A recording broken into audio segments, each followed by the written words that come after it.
um golpe de Estado que estava sendo orquestrado foi estancado pela liderança do presidente Lula.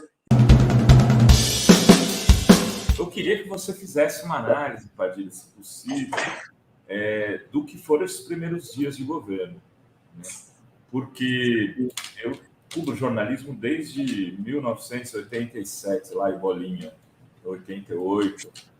Eu acompanhei todas as posses presidenciais de alguma maneira, ou cobrindo as posses nos locais onde elas aconteciam, ou trabalhando em veículos, né, falando do que acontecia. Os 100 primeiros dias, a gente organizava um banco para comparar com o governo anterior. Na época, o jornal não tinha nem computador, Padilha. Você ia para o SEDOC, separar as matérias dos 100 primeiros dias do governo anterior para comparar com os desses 100 primeiros dias.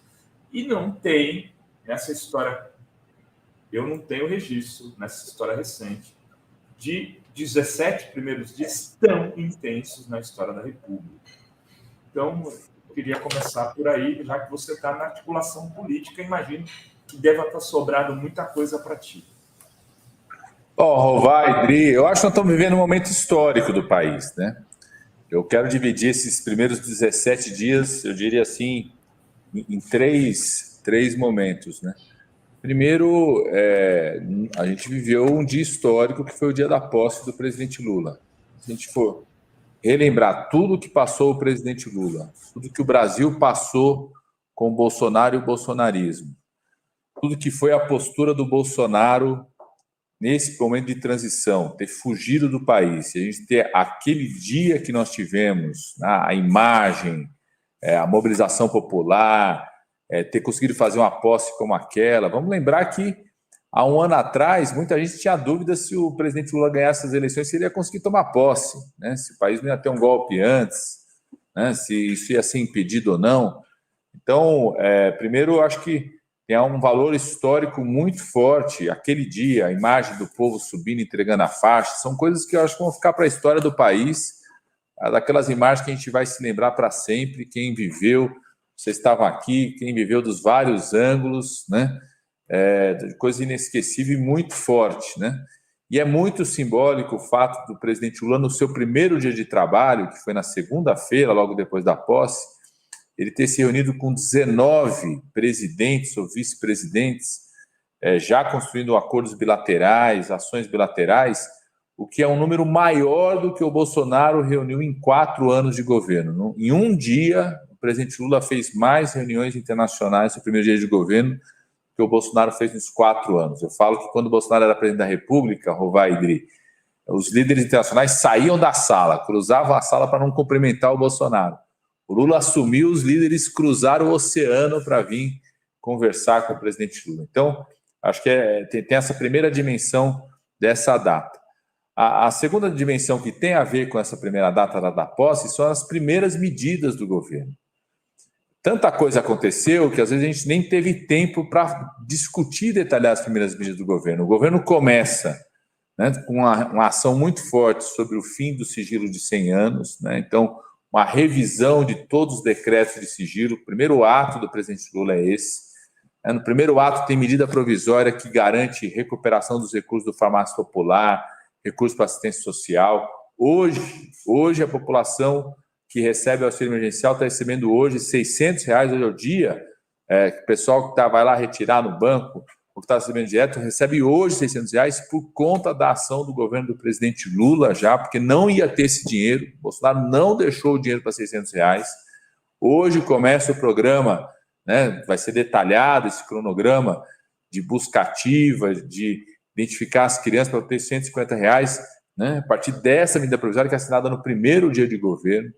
No primeiro dia de governo, o presidente Lula retira várias estatais que estavam no programa de privatização. É um ato do presidente Lula. No primeiro dia de governo, ele recria instrumentos fundamentais da proteção ambiental do país, seja o CONAMA, né? Reinicia o plano de desmatamento zero, encaminha para o Ministério da Cultura uma medida rápida, imediata de revisão da Lei Rouanet, né? Dá para a Secretaria-Geral a responsabilidade de criar o programa pró-catadores, para a população, os trabalhadores de material reciclável. Você tem um conjunto de medidas no primeiro dia, com uma posse de ministros e ministras que, pela primeira vez, Rovai Idriss, você tem ministros e ministras de todas as regiões do país. É o primeiro governo que inicia com ministros de todas as regiões do país, com o maior número de mulheres que já teve. Não é o ideal ainda, a gente precisa avançar muito mais. Maior número de negros, não é o ideal, a gente precisa avançar muito mais. E maior número de partidos indicando quadros para o governo, né? Então, eu acho que é muito marcante, também no primeiro dia, além da posse, as primeiras medidas do governo, né? E a terceira dimensão foi o fato de a gente ter estancado um golpe que estava em curso no país. No dia 8 de janeiro, uma decisão firme do presidente Lula de fazer uma intervenção federal na área de segurança do GDF estancou um golpe que estava programado no país. Quando começou a crise aqui no dia 8 de janeiro, no domingo, eu fui direto para o gabinete do ministro Flávio Dino, na Justiça, para a gente conduzir a crise de lá. Quando o presidente Lula tomou a decisão da intervenção federal, a gente já tinha a informação naquele momento, Rovai Idriss, de que mais de 100 ônibus estavam vindo a caminho de Brasília. Alguns foram bloqueados por uma ação importante que nós acionamos do governador Caiado, que é uma liderança de oposição aqui no estado de Goiás, que fez todo o bloqueio nas estradas que impediram ônibus que já estavam chegando em Brasília.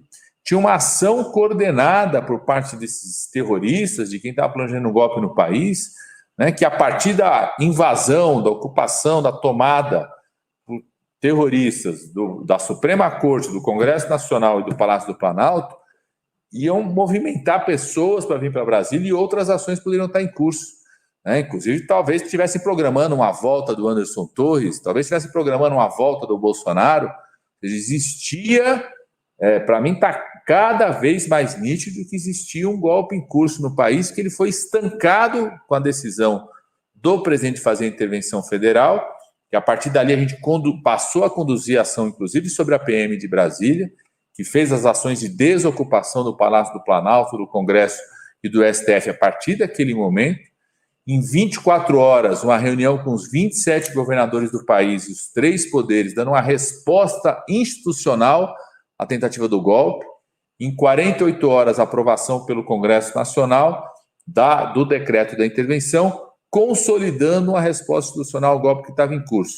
E, na minha opinião, a gente só vai afastar a possibilidade desses movimentos golpistas acontecendo no país se caminharmos agora, né, que está sendo feito, para investigação e punição dos responsáveis. Quem financiou, né, o Ministério da Justiça e Polícia Federal já tem as informações, a AGU tem as informações de quem organizou, quem dirigiu essa tentativa de golpe à democracia no país. Então, eu diria essas 3 dimensões desses 17 dias de governo, quer dizer, primeiro, momento histórico da posse. Segundo, no próprio dia da posse, né, um conjunto de medidas que já estão em curso no país.